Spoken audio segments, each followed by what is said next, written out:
ইস আজকে কি রোদ দিচ্ছে রে, কি গরম।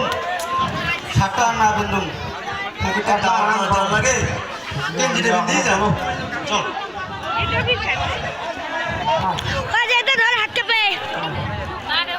আমার দাওয়া দেওয়া লাগবে। হ্যাঁ আয়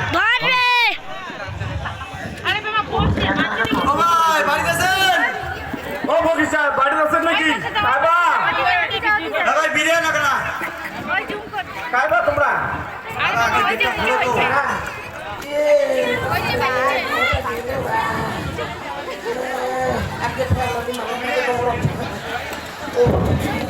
কাইবা আসসালামু আলাইকুম। ওয়ালাইকুম আসসালাম।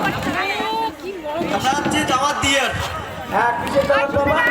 কালকে মোর বাড়ি একটা অনুষ্ঠান আছে, দোয়া করে নিন। কিসের অনুষ্ঠান?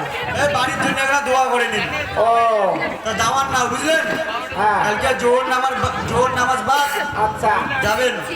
আচ্ছা দাওয়াত তো মনে করে যাবেন। না দাওয়াত তো নিলুম হ্যাঁ না।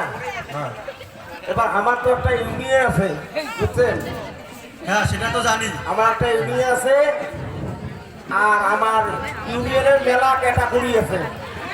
এলে তো তোমার দেখা খাবে, নাহলে তো তোমার দাওয়াত আমরা কবুল করে পাবো না বাবা। তা ব্যাপারটা হল কয়জন দাওয়া খাবে সেটা কন। আমার তো সময় নাই, বাজারও করা হয় নাই।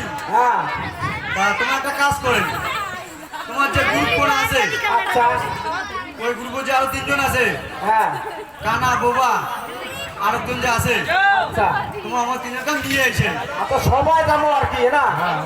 আচ্ছা তাহলে গায়ে গায়ে কিন্তু 1000 টাকা দেওয়া খাবে, একটা করে গেঞ্জি একান করে লুঙ্গি। তাহলে বাবা তোমার আমরা দাওয়াত দিবে পাবো, নালে দিবে পাবো না কিন্তু। 1000 টাকা কে? 1000 টাকা তো না, 500 টাকা তো। কোন ডিজিটাল ফকরের বাড়ি আসলে ভাই তখনই কলুক নিয়ে দূরবীন দিয়ে খুঁজলো আবার ফকির পাওয়া যায় না। আর কি করা যায়, সময়ও নাই। চল দিলে তো বলতে এখনো আর কি করা যাবে? পরে বাড়ি গেলে দেখা হ্যাঁ একই হল বা মাথা চক্কর দিলে কি তোমার? না না এখন হাওয়া খায় আসলাম সেই গরমটা আজকে। তা কি দাওয়াত কি নেবো নাকি না নেবো? হ্যাঁ না নিবেন নাও। ঠিক আছে আইসেন, ঠিক আছে যান। নেবো? আচ্ছা তাহলে ঠিক আছে, তাহলে যাও। আচ্ছা কয়টা থেকে করি যাবে?